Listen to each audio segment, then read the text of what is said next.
دوسرے وسوسے پیدا ہوتے ہیں گناہوں کے بارے میں. یہ نوجوان بیچارے اس میں بڑے بیچارے پریشان رہتے ہیں.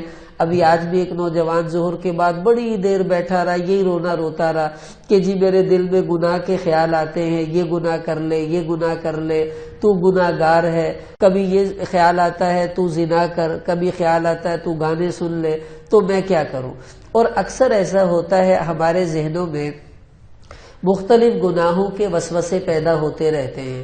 اب دیکھیں ان وسوسوں سے بچا ہوا کوئی بھی نہیں ہے، چاہے نیک آدمی ہو چاہے عام آدمی ہو، ہر ایک کو شیطان کسی نہ کسی گناہ پر ابھارتا ضرور ہے. بس یہ اس کا اپنا ایک انداز ہے کہ گناہ کس سے کون سا کروانا ہے. ہمارے مدرسے کے شیخ الحدیث مولانا عبداللہ صاحب رائے پوری رحمۃ اللہ علیہ فرمایا کرتے تھے کہ شیطان علماء سے زنا تو کروا نہیں سکتا، چوری تو کروا نہیں سکتا، برے کام تو کروا نہیں سکتا، وہ ان سے اور قسم کے گناہوں کے وسوسے ڈال کر ان کو پریشان کرتا ہے. اب علماء سے وہ کیا کروائے گا؟ فرمایا زنا نہیں کروائے گا لیکن زنا سے برا کام کروائے گا. وہ کیا؟ الغیبۃ اشد من الزنا، کہ علماء کو غیبت میں مشغول کر دے گا، وہ زنا سے بھی بڑا گناہ ہے. تو یوں شیطان ہر بندے کو پریشان کرتا ہے، وسوسے گناہوں کے اس کے ذہن میں ڈالتا ہے. اب دیکھیں ان وسوسوں سے میں نے عرض کیا بچا ہوا کوئی بھی نہیں ہے. یہ مسلم شریف میں روایت آتی ہے نبی کریم صلی اللہ علیہ وسلم ایک دفعہ گھر سے نکلے تو آپ کی نظر ایک عورت پر پڑ گئی. اب دیکھو اب وسوسے گناہ کے میں نے عرض کیا بچا ہوا کوئی بھی نہیں. حضور علیہ السلام فوراً گھر آ گئے. زینب رضی اللہ تعالیٰ عنہ کی باری تھی، آپ ان کے گھر تشریف لے گئے. دن کا وقت ہے، آپ صلی اللہ علیہ وسلم نے ان سے صحبت کی، اس کے بعد غسل کیا، پھر آپ مسجد میں آئے، صحابہ کو جمع کیا اور جمع کر کے فرمایا کہ ان المرأۃ تقبل فی صورت الشیطان وتدبر فی صورت الشیطان، کہ یہ جو عورت ہے شیطان کی شکل میں آتی ہے، شیطان کی شکل میں جاتی ہے. جب بھی تم میں سے کسی کی نگاہ کسی عورت پر پڑ جائے اور اس کے دل میں کسی برائی کا وسوسہ شیطان ڈالے تو فلیأتی اہلہ، اس کو چاہیے جلدی سے واپس اپنے گھر آ جائے اور اپنی بیوی کے ساتھ وہ عمل کرے جس کا وسوسہ اس کے دماغ میں آ رہا ہے. آپ صلی اللہ علیہ وسلم نے فرمایا کہ حرام چھوڑ کر جب حلال کرے گا یہ وسوسہ اللہ خود بخود دور کر دیں گے. اب یہ اس سے سمجھ میں آتی ہے کہ انبیاء علیہ السلام کے دل میں بھی شیطان بعض اوقات برائی کے وسوسے ڈالتا ہے لیکن اللہ ان کی حفاظت کرتے ہیں. ایسے ہی صحابہ رضی اللہ تعالیٰ عنہ بھی گناہوں کے وسوسوں سے محفوظ نہیں تھے، آتے تھے لیکن اللہ ان کی حفاظت کرتے تھے. حضرت جابر بن عبداللہ رضی اللہ تعالیٰ عنہ یہ حضور علیہ السلام کے پاس آئے. جریر بن عبداللہ ہے یا جابر، میرے اب ذہن میں نام تھوڑا مجھے شک ہے. تو یہ حضور علیہ السلام کے پاس آئے اور آ کے کہنے لگے یا رسول اللہ یہ جو بد نظری ہے میں اس سے بڑا پریشان ہوں، مجھے اس کے بارے میں بتائیں. خود فرماتے سألت رسول اللہ صلی اللہ علیہ وسلم عن فجاءت النظر، کہ یہ جو بد نظری اچانک نگاہ پڑتی ہے تو میں اس سے بڑا پریشان ہوں، مجھے کیا کرنا چاہیے. اس کا مطلب یہ ہے کہ صحابہ بھی بعض اوقات اچانک نگاہ پڑتی تھی، اس سے پریشان ہوتے تھے کہ کہیں میں نے بد نظری تو نہیں کر لی. تو آپ صلی اللہ علیہ وسلم نے فرمایا اسرف بصرک، کہ اگر اچانک تیری نگاہ کسی پر پڑ جائے تو گھبرانے کی کیا ضرورت ہے، اپنی نظر کو نیچا کر لے یا نظر کو دوسری طرف پھیر لے. اور حضرت علی رضی اللہ تعالیٰ عنہ بھی ایک دن پریشان ہوئے اور آ کے عرض کیا یا رسول اللہ یہ جو ہماری نگاہ بعض اوقات غیر محرموں پر پڑ جاتی ہے ہم کیا کریں، ہم تو بڑے پریشان ہیں. تو ذہن میں وسوسے آ رہے ہوتے ہیں تو اس کا علاج کیا ہے؟ آپ صلی اللہ علیہ وسلم نے ارشاد فرمایا کہ اے علی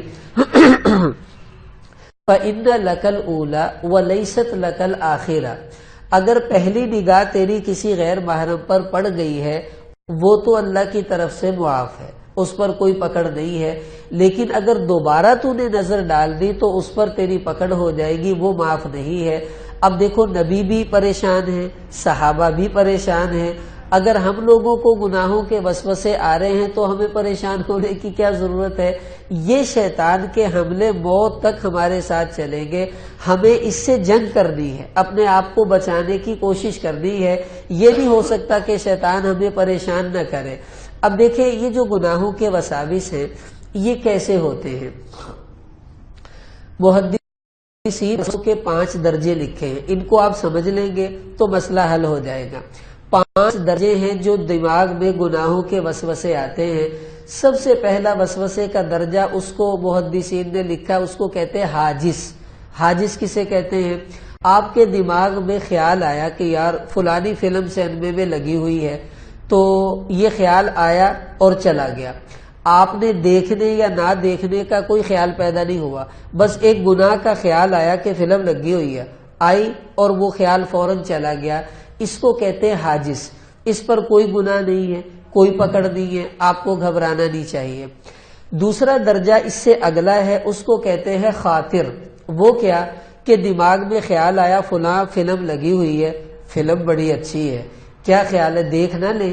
اب یہ جو خیال دل میں آیا اس کو کہتے ہیں خاطر، لیکن دیکھنے اور نہ دیکھنے کا آپ نے کوئی فیصلہ نہیں کیا اور کوئی آپ کی توجہ نہیں ہے، بس تھوڑا سا دل میں پریشانی ہوئی ہے کہ گناہ ہے، موقع اچھا ہے، لیکن آپ نے کوئی قدم نہیں اٹھایا، تو اس کو کہتے ہیں خاطر۔ اس پر کوئی گناہ نہیں ہے، کوئی پکڑ نہیں ہے، اللہ کی طرف سے معافی ہے۔ تیسرا درجہ وہ اس سے اگلا ہے، اس کو کہتے ہیں حدیث النفس۔ وہ کیا ہے کہ یار فلم لگی ہوئی ہے، بڑی زبردست فلم ہے، کیا خیال ہے دیکھ لیں۔ اب دل میں خیال آیا چلو یار دیکھتے ہیں، اگر ٹائم ملا تو دیکھ لیں گے، لیکن اب یہ خیال کچا کچا سا ہے کہ جے ٹائم ملے تو ٹھیک ہے، نہیں تو کوئی بات نہیں۔ اس کو کہتے ہیں حدیث النفس، کہ گناہ کے خیال میں آپ کا رجحان کرنے کی طرف بھی ہے اور نہ کرنے کی طرف ہی ہے، ٹائم نہیں ملا تو نہ صحیح، مل گیا تو دیکھ لیں گے۔ اس کو کہتے ہیں حدیث النفس۔ اس پر بھی کوئی گناہ نہیں ہے، کوئی پکڑ نہیں ہے، آپ کو پریشان ہونے کی کوئی ضرورت نہیں۔ اگلا درجہ اس کو کہتے ہیں ہم، کہ فلم لگی ہوئی ہے، بڑی اچھی ہے، کیا خیال ہے دیکھ نہ لیں۔ ہاں یار ٹائم ملا تو دیکھ لیں گے، چلو ٹائم ڈیسائیڈ کر لیتے ہیں، 4 بجے چلے جائیں گے، دیکھی جائے گی۔ اب یہ ہم ہے کہ آپ نے ارادہ کر لیا ہے کہ 4 بجے میں نے جانا ہے، لیکن ابھی آپ گئے نہیں ہیں، تو اس پر بھی کوئی پکڑ نہیں ہے، کوئی گناہ نہیں ہے، گھبرانے کی کوئی ضرورت نہیں۔ آخری درجہ جو وسوسے کا ہے اس کو محدثین نے لکھا، وہ ہے عزم، پکا ارادہ۔ وہ کیا؟ 4 بج گئے، آپ نے موٹر سائیکل نکالی، کک ماری اور سینمے کی طرف چلے گئے، اے ہن پکا ہو گیا بھی میں ہن ویک کے ہی چھڑنے۔ اس پر بھی ابھی تک کوئی پکڑ نہیں ہے۔ اب میں نے یہ جو حدیث ہم نے درس میں پڑھی، بخاری شریف کی روایت، آپ علیہ السلام نے فرمایا کہ جس آدمی نے گناہ کا ارادہ کیا فلم یا عمل ہا، ابھی کیا نہیں ہے، سین میں پہنچ گیا، پھر جا کر اس نے سوچا یار میرا تو فلاں دوست نے آنا تھا، چلو آج رہن دینے پھر دیکھی جائے گی۔ اب اتنا پکا ارادہ کر کے سین میں پہنچ گیا، ٹکٹ والے کے پاس بھی چلا گیا، اس نے کہا جی ہاؤس فل ہے اور اب ہم آپ کو ٹکٹ نہیں دے سکتے، پھر انہیں کہا چلو قسمت ماڑی واپس چلیے۔ اب گناہ کا پکا ارادہ کر بھی لیا اور پھر بھی گناہ نہیں ہوا، کیا رحمت ہے اللہ کی۔ اللہ کے نبی فرما رہے کتبہ اللہ عندہ حسنۃ کاملہ، کرنے گیا تھا پھر بھی نہیں کیا، واپس آ گیا، گناہ نہیں ملا، ایک نیکی پھر بھی اللہ نے دے دی کہ چلو اس نے گناہ تو چھوڑا، میری نافرمانی تو چھوڑی۔ اس درجے تک اللہ کی معافی ہے، اور اگر پکا ارادہ کر کے گناہ کر لیا ہے تو ایک گناہ اللہ پھر لکھ لیتے ہیں۔ اب آپ بتائیں اتنی چھوٹ جب اللہ نے دی ہے تو ہمیں پریشان ہونے کی کیا ضرورت ہے کہ لو جی گناہ کے وسوسے آ رہے ہیں، تو زنا کر لے، تو فلم دیکھ لے، تو گانا سن لے، اور بندہ کہتا میں بہت گناہ گار ہوں مولوی صاحب، میں بڑا ہی گناہ گار ہوں، ہر ٹائم مینوں گناہاں دے خیال آندے رہندے۔ بھئی خیال آنا تو گناہ نہیں ہے، گناہ کرنے سے گناہ ملتا ہے، سوچنے سے گناہ نہیں ملتا۔ نبی کریم صلی اللہ علیہ وسلم نے، مسلم شریف کی روایت ہے کہ اللہ نے فرشتوں کو حکم دیا ہے کہ اگر میرے بندے ارادہ کریں کسی گناہ کا فلا تکتبوها حتی تعمل، کہ جب تک وہ گناہ کر نہ لیں تم نے ان کا گناہ لکھنا نہیں ہے۔ سوچتے ہیں سوچتے رہیں، ارادے کرتے ہیں کرتے رہیں، پلاننگ بناتے ہیں بناتے رہیں۔ اگر پلاننگ کر کے گناہ چھوڑ دیا نہیں کیا، اللہ بڑے کریم ہے، اس کا کوئی گناہ نہیں لکھا جائے گا، ایک نیکی اللہ پھر بھی بندے کو عطا کر دیتے ہیں۔ حضور علیہ السلام نے ارشاد فرمایا، بخاری شریف کی روایت ہے، اب کب بندے کو گناہ ملتا ہے، وسوسہ گناہ کب بنتا ہے؟ آپ علیہ السلام نے فرمایا، ان اللہ تجاوز عن امتی ما وسوست به صدورها، کہ میری امت کے دلوں میں جو گناہوں کے وسوسے پیدا ہوتے ہیں، اللہ ہر وسوسے کو معاف کرتے رہتے ہیں، کوئی گناہ نہیں لکھتے، ما لم تعمل به او تتکلم، جب تک وہ وسوسہ اپنی زبان پر نہ لے آئے یا اس کے اوپر عمل نہ شروع کر دے۔ مثلا وسوسہ پیدا ہوا، اس بندے کو میں نے گالی دے دی ہے، یا میں نے آج کفر کا بول بول کے رہنا ہے۔ اب جب تک یہ زبان سے گالی دے گا نہیں، جب تک زبان سے کفر کا بول بولے گا نہیں، اس وقت تک کوئی گناہ نہیں ہے۔ اگر اس نے گالی دے دی، اب گناہ اس کو ملا ہے، اب جب تک وہ اندر ہی اندر ہے وہ کوئی گناہ نہیں ہے۔ اب دیکھو نا، میں اپنے دل ہی دل میں، آپ نے دیکھا ہوگا بعض اوقات مالک کسی ملازم کو یا کوئی پولیس والا کسی چور کو پکڑے اور اس کو تھپڑ مارے، تو وہ دل میں اس کو کوئی 150 گالیاں دے رہا ہوتا ہے، لیکن وہ اندر ہی اندر ہے، جب تک زبان پہ نہیں لائے گا اس کو کیا پتا چلے گا۔ تو جو گناہ بندے کا ظاہر نہیں ہوتا، اللہ اس پہ بندے کی پکڑ نہیں کرتے، نہ ہی اللہ اس کے پر کوئی گناہ لکھتے ہیں۔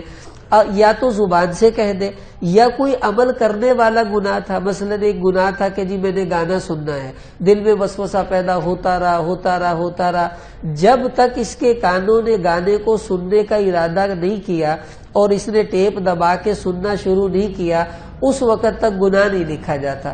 اب دیکھو یہ اتنی آسانیاں اللہ پاک نے ہمارے لیے پیدا کر دی۔ اب بھائی ایک تو عرض یہ ہے، کوئی وسوسہ دل میں پیدا ہو جائے آپ کو پریشان ہونے کی ضرورت نہیں ہے۔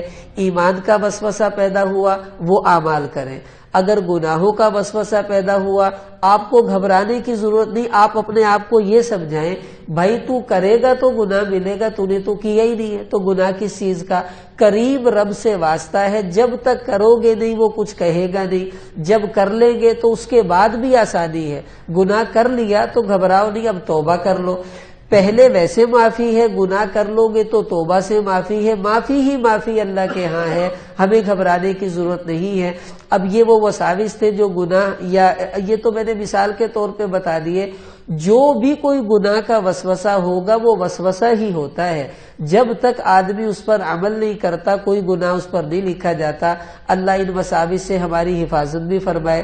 اب یہ جو گناہوں کے وسوسے ہیں، ان سے بچنے کا طریقہ کیا ہے؟ آسان بات ہے۔ اب جو زنا کا وسوسہ ہے اس کا علاج تو بیوی ہے۔ اب جن کی شادی نہیں ہوئی وہ کیا کریں، ان کے پاس تو کوئی ذریعہ نہیں۔ حضور علیہ السلام نے فرمایا کہ من وجدہ، کہ جو آدمی نکاح کرنے کی استطاعت رکھے، من استطاع منکم الباءۃ فلیتزوج، اس کو تو شادی کر لینی چاہیے۔ اور ومن لم یستطع، اور جو شادی نہیں کر سکتا، اب گناہوں کے وسوسے آ رہے ہیں، فعلیہ بالصوم، اس کو چاہیے کثرت سے روزے رکھے، روزے رکھنے کی وجہ سے اللہ اس کی شہوت کو توڑ دیں گے، اس کے گناہوں کے وسوسے ختم ہو جائیں گے۔ ایک تو روزہ رکھے وہ بندہ جس کو گناہوں کے وسوسے زیادہ آتے ہیں۔ دوسرا علماء نے ایک اور اس کا مجرب علاج لکھا ہے، روزانہ نہار منہ تھوڑا سا پانی لے لے، 100 مرتبہ اعوذ باللہ من الشیطان الرجیم پڑھ کے پانی پہ پھونک مارے اور اس کو پی لے، اللہ اس کے اندر وسوسوں کے جو گندگی ہے وہ ساری اس کی برکت سے دھو دیں گے، اور اس سے آدمی کی حفاظت ہو جاتی ہے۔ بہرحال ان اعمال کو کرتے رہیں گے، اللہ اس کی برکت سے گناہوں سے بچا دیں گے، اور اگر ہو جائے تو گھبرانا نہیں ہے، توبہ کر لو اللہ معاف کر دیں گے، نہ کریں گے تو ویسے معافی ہے، کر لیں گے تو توبہ سے معافی ہے، انشاءاللہ ہماری معافی ہی معافی ہے، اللہ کے ہاں پکڑ نہیں ہے۔ اللہ تعالی ہم سب کی حفاظت فرمائے اور ان باتوں پہ عمل کی توفیق عطا فرمائے۔ اب کوئی سوال کسی بھائی نے پوچھنا ہو اس کے بارے میں تو پوچھے، کوئی ذہن میں بات کسی کے آ رہی ہو وساوس کے بارے میں؟ ہاں، ایک ہے توبہ کی امید پر گناہ کرنا، حدیث میں آتا ہے یہ بڑی بے غیرتی ہے کہ چل کوئی نہیں اللہ نے تو معاف کر ہی دینا تو پھر کر ہی جانا۔ اب کوئی بیٹا اپنے باپ کو دھکا دے اور کہ چل میرا ابا بڑا رحم دل بعد چ مینوں معافی کر دوں گا، ایسے نہیں کرنا چاہیے۔ لیکن پھر بھی اگر اس نے گناہ کر لیا ہے تو شیطان وسوسہ ڈالے گا، کی فائدہ تیری توبہ دا، تو پھر گناہ کرنے، ادھا دی توبہ کوئی نہیں قبول ہوندی۔ اب اس وسوسے کا نتیجہ کیا ہے؟ گناہ کر لیا، توبہ نہیں کی اور مر گیا تو اللہ کے ہاں گناہ گاروں میں شمار ہوگا۔ چاہے جتنے بھی گناہ کر لے، حدیث میں آتا ہے جب بندہ گناہ کر کے توبہ کرتا ہے، فرشتے کہتے ہیں یا اللہ یہ پھر تجھے ناراض کرے گا، اس کا تو روز کا کام ہے۔ اللہ پاک ارشاد فرماتے ہیں دیکھو میرے بندے کو پتا ہے ان لہو ربا، کہ اس کا کوئی رب ہے جو اس کو پکڑ سکتا ہے، اسی لیے تو یہ مجھ سے معافی مانگنے آتا ہے۔ اب یہ آ ہی گیا ہے تو میں کیسے اسے واپس بھیجوں؟ میری ذات کی قسم میں اسے معاف کر کے رہوں گا۔ جتنے بھی گناہ ہو جائیں کبھی یہ وسوسہ دل میں نہیں لے کے آنا کہ میں تو ہوں ہی ایسا، میری توبہ قبول نہیں ہوتی، یہ بھی ایک وسوسہ ہے۔ تو آپ یہ کہیں بھائی جیسا کیسا بھی ہوں اللہ کا بندہ ہوں، گناہ ہو گیا ہے معافی مانگوں گا، وہ معاف کر دے گا، انشاءاللہ اللہ پاک معاف کر دیں گے، اس سے آپ کو پریشان ہونے کی ضرورت نہیں ہے۔